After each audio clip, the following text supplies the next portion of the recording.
Patachou, la sarigue de Patachou.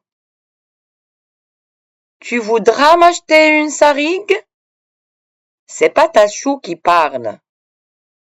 Et que pourrais-je lui répondre, sinon que je voudrais bien lui acheter une sarigue?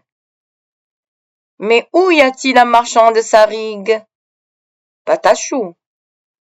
Je t'assure que cet animal ne court pas les rues. Je ne l'ai jamais rencontré qu'aux pages des livres. Oal, peut-être, insinue Patachou.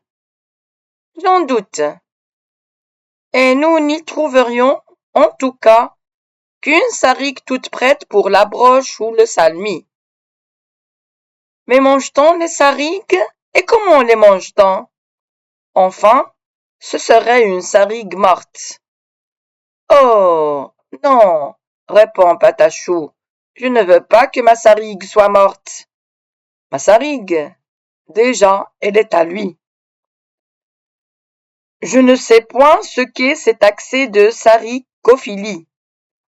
Je le devine un peu pourtant. J'avais dit à Patachou que les sarigues ont, sous le ventre, une manière de poche. Les petits jouent dans l'herbe autour de la maman sarigue. Y a-t-il quelque danger? Hop! Les enfants sautent dans la poche et la sarigue s'en va. Comme un petit autobus, plein de petits voyageurs, ajoute Patachou. Ou comme un petit navire qui emporte ses petits canots. Lorsque la sarigue part en voyage, dit-il, elle monte en wagon, mais elle ne prend jamais de billets pour ses petits. Quand le contrôleur passe, ils se cachent tous dans la poche. Je t'assure, Patachou, que les sarigues ne sont pas si malhonnêtes. D'ailleurs, on les rencontre rarement dans les trains. Mais que ferais-tu d'une sarigue? Tu crois que c'est un bon animal, comme ton lapin blanc, qui remue le nez en mangeant des queues de carottes? Apprends, Patachou, que la sarigue est un carnivore, et même un carnassier.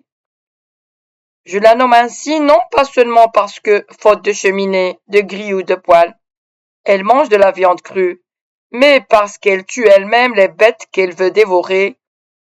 Si elle te mordait la jambe. Patachou songe un instant, puis il me dit: je connais un carnassier aimable. Il tue les bêtes et il les mange. Mais il tue des bêtes trop grosses pour son appétit. Alors, ce qu'il ne peut pas manger, il le vend. Quel est ce carnassier? C'est le boucher. Tu ne crois pas, reprend Patachou, que les sarigues sont très heureuses?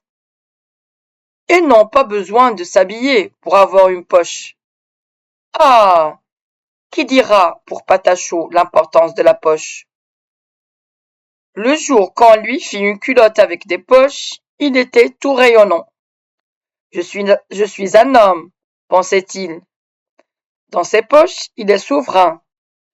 C'est là que s'épanouit son droit de propriété. Il y fourre un sucre d'orge, des cailloux et son sifflet. Une bête à poche lui paraît bien digne d'estime. Quand je serai grand, dit-il, moi, j'irai où il faut et je te rapporterai une sarigue. Elle fera nos commissions. On lui attachera une liste au collier et elle ira toute seule dans les magasins. Elle reviendra la poche pleine. Il faudra, Patachou, que tu lui achètes un plan de Paris et un joli porte-monnaie.